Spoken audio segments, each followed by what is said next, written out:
My name is Kenton McNall, and like millions of you, I have a home music studio. Home music studios come in all shapes and sizes, from large, beautiful facilities that rival commercial studios to a PC, a microphone, and a guitar, and everything in between.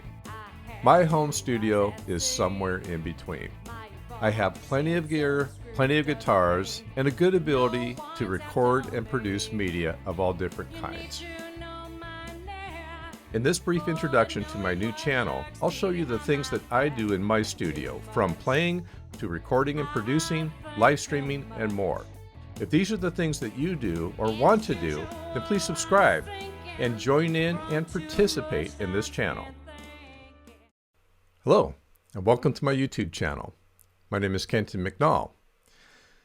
This is an introduction to this channel. This is the long introduction, but it's only about half as long as it was before I started editing it. Now there is a short introduction, which hopefully you've watched. It's about 90 seconds long. This one's a little bit longer, goes into a little more depth about what we're going to do on this channel. Now before I dive into that, I want to tell you there's about 3 things I want you to know about me. One is I'm not a professional at any of this. This is a channel about home studios.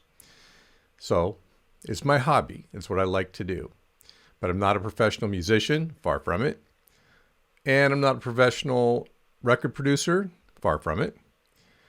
And I'm not a professional at a lot of the technology that we'll use.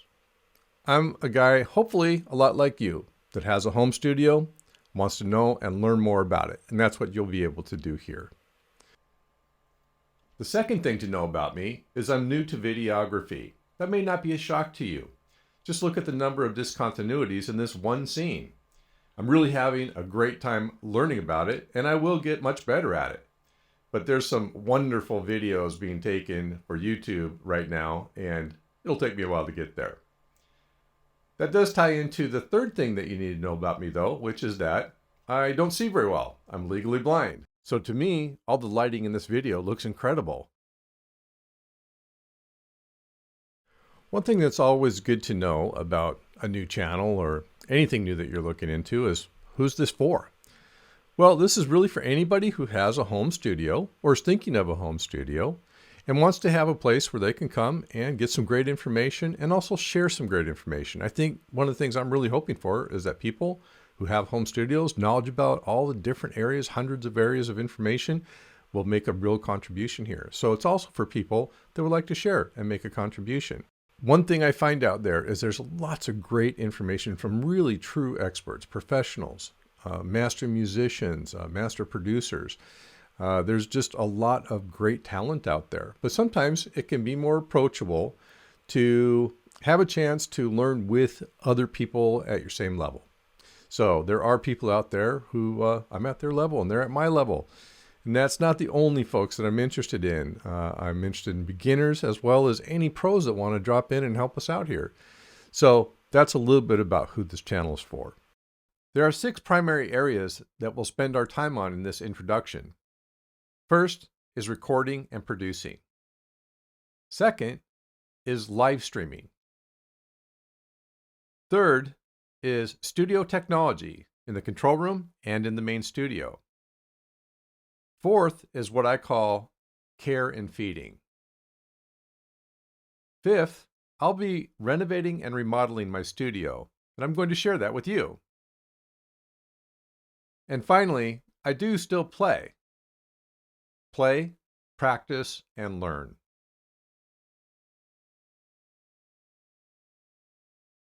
I'm not a recording professional. I do want to share some of my recording and producing experience with you. I'll get into the technology of my studio a little bit later, but here are a few of the projects that I've worked on over the years. My first real recording project was for my own band, which we called the Followers of the Shoe, and was in about 1999 as I started to build out my first studio. The first CD was called Annie's Perspective, came out in '99. And the second CD was called Original Spin and came out after I had built the studio, which we called the Studio, of course, and was fully recorded in that new studio and came out in about 2001. My second real recording project was for a really cool group of folk musicians and came out in 2002. And that group was called Bow Fluff. And we worked together for almost a year on their CD, which they called No Friend But the Clan. One of my more recent projects I worked on between 2018 and 2020 with a very talented group of a cappella singers called By the Way. They recorded religious and Christmas music, and it was a real pleasure to watch them work. In the late summer of 2019, I had a rather amazing experience in my studio. My young cousin brought a group of her friends over to spend a few hours in the studio and record some of their songs. I could barely keep up with them. They were absolutely amazing. They were very talented, and they cranked out one tune after another, and it was a really, really fun afternoon. And I've continued to work with my cousin and one of her friends since then on a couple of different projects. Enjoy some of their music. Games that never amount to more than they're meant will play themselves out.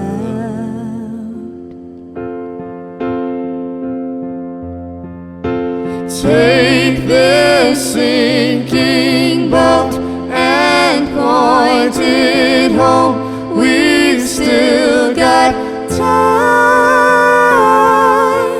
Raise your hopeful voice. Good things in your past. When you believe in things that you don't understand, then you suffer. Da-da-da. Superstition ain't the way. Ba-da-ba-ba-ba-ba-ya. Very superstitious. Wash your face and head. Notice the modern paradigm of in-studio recording practices. One of them is holding up their iPhone so the pianist has music to read, and the other is holding the iPhone so that she can read the lyrics. Slow down, you crazy child. You're so ambitious for a juvenile. But then if you're so smart, tell me, why are you still so afraid? Where's the fire? What's the hurry about?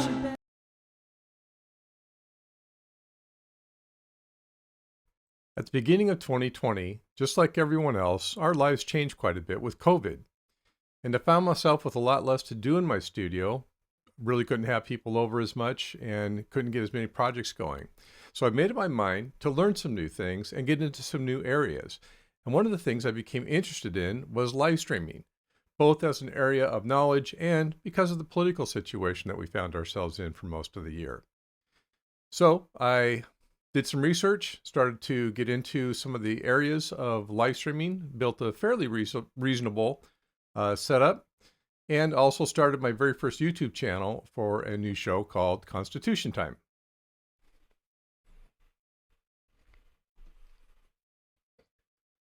Hello, Americans. I'm Kenton McNall. It's Constitution Time. Today is February 4th, 2021. If you're interested in live streaming, the very first series of videos I'm producing for this new channel is live streaming from scratch. So you might want to check that out. I think you will find it enjoyable and rewarding and an area of great interest. Because of live streaming, I also got much more into videography. I expanded my number of cameras. I'm now swimming in 4K cameras and that Blackmagic 6K camera that you've seen a couple times during this series. And that also has been a great area of interest, as well as putting together videos like this one. So if you're interested, check out that series. You will find more and more content on this channel as time goes by on live streaming. Oh, and by the way, there are no politics on this channel.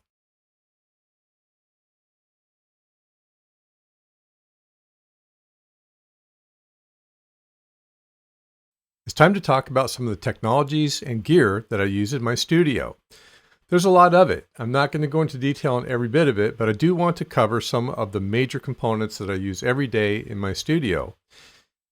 Technology and music are merging more and more often, and that's really how I got into what I do, because I found out how computerized music had become. And those are my two favorite things in the world: computers, computer technology, and music. So let's start with what I use in my control room, my digital audio workstation, and DSP equipment. Right off the top, I'm a Mac guy through and through. I always have been ever since I got into music. I think Apple has traditionally made equipment that's really, really good for audio, and their environment has been great for it as well. Obviously, PCs are just as viable, just as valuable, but I'm a Mac guy. For my digital audio workstation software, I chose Mark of the Unicorn's Digital Performer 20 years ago, and I haven't changed off of it since. I like the software. I recognize that it's not necessarily the industry leader, but I think that it's very solid and I've had great luck with it. Put an asterisk by that as I talk about some of the upgrades that I want to do with my studio a little bit later. With my digital performer software, I use a lot of plugins from companies like Waves, Line 6, Isotope, and many others. I have a vast library of that stuff, in fact, and that's one of the reasons that I stay with what I have, because I've made a large investment with it, of course. Because I use Mark of the Unicorn, I also use a lot of Motu's DSP audio gear, and I've always been very happy with that gear. I started out with the 828 line a long time ago, and I sold some of my older stuff on eBay, but I still have an 828X that I recently purchased, as well as from their Pro audio line, the 1248, which is really my go-to audio interface for all of the instruments in my studio. In addition to that, I recently purchased a piece of gear I'm very happy with from Motu, the M2, which I use for part of my live streaming rig, which I'll show separately. Another key piece of software that I've been spending a lot of time with lately is Final Cut Pro from Apple, which is an excellent piece of software. And I'm creating many videos with it, not only for this channel, but for other channels. And I find it really works well. With my Blackmagic design camera, I use their DaVinci line, their DaVinci Resolve, for handling the very large B-RAW files when I shoot in 4K or 6K. There are many other pieces of software that I use, but these are the key software components for my studio. Also in my studio control room is what I call my live streaming rig, which I use not only for live streaming, but to record these types of videos for this channel and other purposes. It's equipped with a 4K camera, which I'm using now, and with a lot of other gear as well. Let's take a look at it. The workhorse of my live streaming rig is my MacBook Pro. This was purchased in 2020. It's very powerful, 16 gigs of RAM, and it's running the Catalina version of the operating system. I can't yet go to the latest version. One other thing to note is this has nothing but USB-C adapters, and that proved a little bit challenging, but the speed and capability of those interfaces is great. Next up is one of my all-time favorite pieces of gear, the Elgato Stream Deck. This is absolutely invaluable for a live streaming production, especially if you're doing it by yourself. All of the buttons can be pre-programmed with whatever you need, scene changes, graphics, music, and it's absolutely invaluable for live streaming. Equally invaluable for live streaming, especially if you're going to use multiple cameras and computers, is Blackmagic Design's ATEM Mini Pro. I absolutely love this piece of equipment. It lets me not only do multiple cameras and easily switch between them, but it also allows me to hook up to my main production rig, as I said earlier, with HDMI to record in full, beautiful fidelity exactly what's on that screen. This is a great piece of gear. Hiding back in the corner is the Motu M2 I spoke of earlier. Its main input pair is from my main production rig, so I can send any mix I want out of my digital performer system, system sound, or anything else that I need to record, including my main microphone. And speaking of my microphone, my studio mic is the very often recommended Shure SM7B, and it has become one of my favorite microphones. For in-studio lighting, I use Elgato's Key Light Air system, which has excellent interfaces to my Mac. I'll be expanding this area as part of my studio renovation that we'll talk about later. I also use Elgato's CamLink for 4K interface for my 4K cameras to the Mac. Provides excellent performance, exactly what I need. As mentioned before, I have a complete series on live streaming from scratch here on this channel. So if you're interested in knowing exactly how this rig works and exactly how to build one of your own, check that out.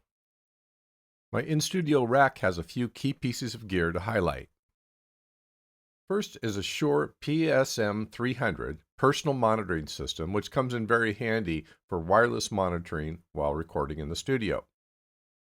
Just below my Motu 828X, which handles all in-control sound routing, is a Presonus Central Station, a very key piece of gear because it handles all the switching between the in-studio instruments as I'm recording, as well as the in-studio PC and the control room.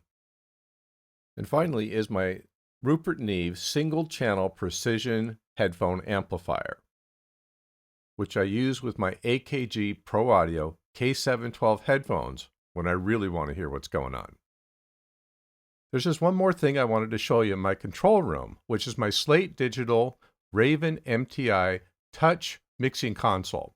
This is awesome visual touch mixing. I always use it on my larger mixes. Unfortunately, it's normally set up where my streaming rig is now set up, but fortunately, I found it on an older video.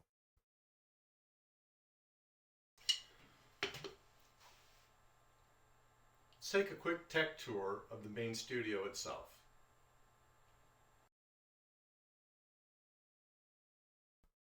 The first of my main non-guitar electronic instruments is my Roland TD30 drum set. This is the second generation, as I had Roland V drums in the past. Drummers come in and they always want to play on acoustic sets, but they get along with the TD30 just fine, and you have so much flexibility with it. The Roland RD2000 is also second generation in my studio. I finally pried myself away from my RD600 stage piano, and keyboardists that have come in really love this instrument. For the RD2000, I still have my KC500 Roland stage amp, which just keeps on trucking. For my bass amp setup, I have an Aguilar SL410X 800 watt with a Tonehammer 700 head and a Neve DI. This guy's so new, he's still got a tag hanging off of him, but this Fender Deluxe Reverb has really great sound. For in-studio monitoring, I have a great pair of JBL LSR 28Ps. More and more often, I find myself not using my amps, but rather using my amp modeling in my DAW and routing it out through these JBLs.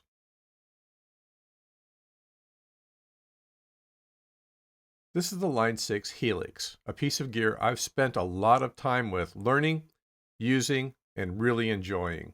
I'll be producing a lot of content on this channel related to the Helix and to the plug-in version of the Helix, which is called Helix Native.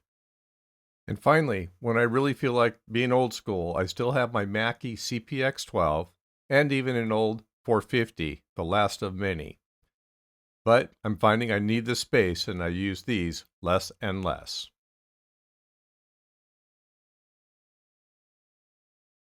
I have a small but worthy and capable collection of microphones. First, we have the ever-present Shure SM58 and the SM57 for instrumental recording. For recording my bass on the Aguilar cabinet, I've had great results with the Shure Beta 52A microphone. I've had my Audio-Technica AT4050 CM5 mic for many years and recorded a lot of tracks with it. I added the storied Neumann U47 mic for some recording I was doing last year, and it is amazing.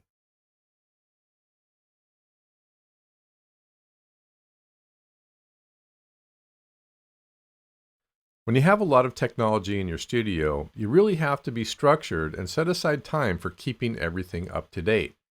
I call it care and feeding because it's like animals in a zoo.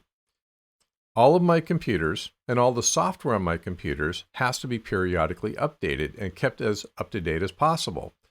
A really high percentage of the gear in my studio, including the drums, the keyboards, and even some of the guitars, as well as much of the other gear in the studio and in the racks, has to be periodically updated. Firmware updates, software updates, etc.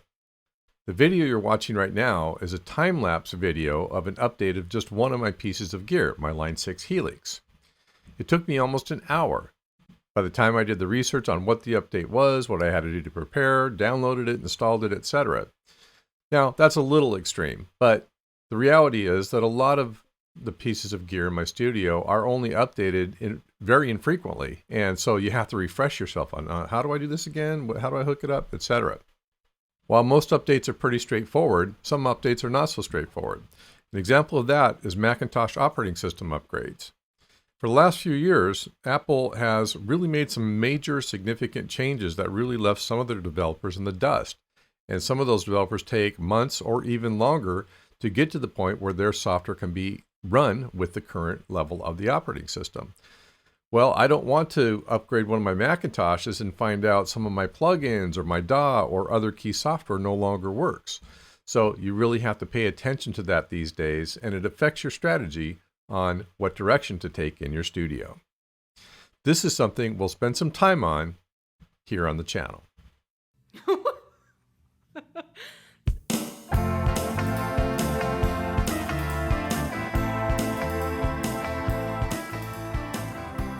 I'll be remodeling my studio soon. As much as I love it, there's some things that really need to be changed.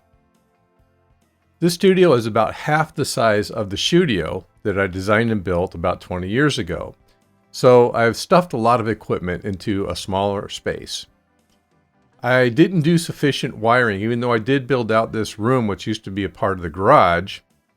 I did not do sufficient wiring, so there are some real problems there. And I need a much better place for my live streaming that has better lighting and allows me to do more with a nicer design. I'd also like to have just more room inside the studio itself. Although, no matter what I do, because I will put in a lot more sound barriers and that type of thing to redesign this for much better vocals, for example, it'll never be a great vocal space. So I'll probably build a vocal isolation booth. But I'll also take advantage of our upstairs space, which has vaulted ceilings and is much nicer for that type of thing. Now, there is another room that I can use in this house for my studio, and that is under a little bit of consideration. But I think that the space I'm in now will work just fine if we expand into the bedroom next door. As you can see, we've already started to steal space from the bedroom, and yes, that's a Korg Karma standing on its end. I just flat out need more space. One of the reasons that this suite of rooms here between this bedroom and the studio is such a great location for the studio is because we're essentially underground. The house is built back into a hill. We have a great view on one side, but on the other side, we're into the dirt. That window is basically ground level. Bottom line, I can make as much noise as I want in this studio, and I've never had a single word of complaint from any neighbor. They can't hear. 2 feet outside the house, you can't hear what's going on in here. That would not be true of the other room. While one side is against the hill, the other side is much more open to the street and the neighbors. So I don't want that kind of trouble, and I don't want to have to do what I'd have to do to that room to make it soundproof. So this is what makes sense. Follow along with me as we go through the process of deciding exactly what we're going to do and the actual remodel itself. And I'll share all the information with you because I think many people are in the same boat, need to build out a little more space maybe for their studio. Either way, should be a fun ride.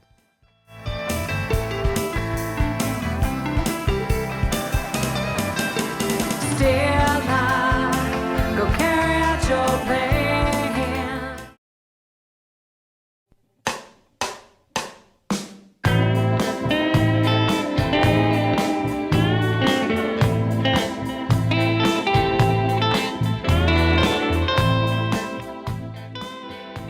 I've enjoyed playing music on various instruments since I was a kid. And back in the day, like many, I had a band and really had a lot of fun with that as well. These days, I still enjoy playing music, and I do that in a couple of different ways. I take some lessons on lesson sites, been learning to play blues guitar, for example, and a couple of different ways that I'll talk about. I can play most every instrument in my studio, but primarily I'm a guitarist and a bass player.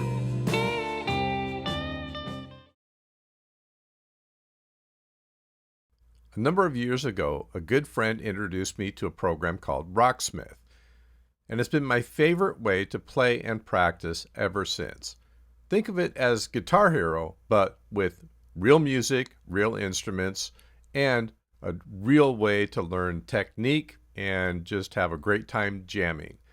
I have over 6,000 songs in Rocksmith, both downloaded from Steam, where I purchased it, and from user sites because users can actually create content for the program.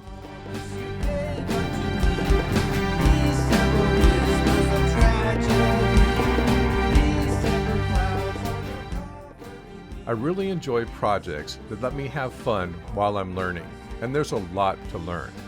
In this case, I did a one-man cover of a great song called December, and I used it to learn how to do a video with all the instruments being played at the same time. I learned a lot, and I had a great time too. And I want to thank Collective Soul for being cool and allowing a few seconds of their song to be shown on YouTube without a copyright infringement. In the same way, I've used the very video you're watching for the same purpose and learned a huge amount. Don't speak about peace in your head, it doesn't send me out.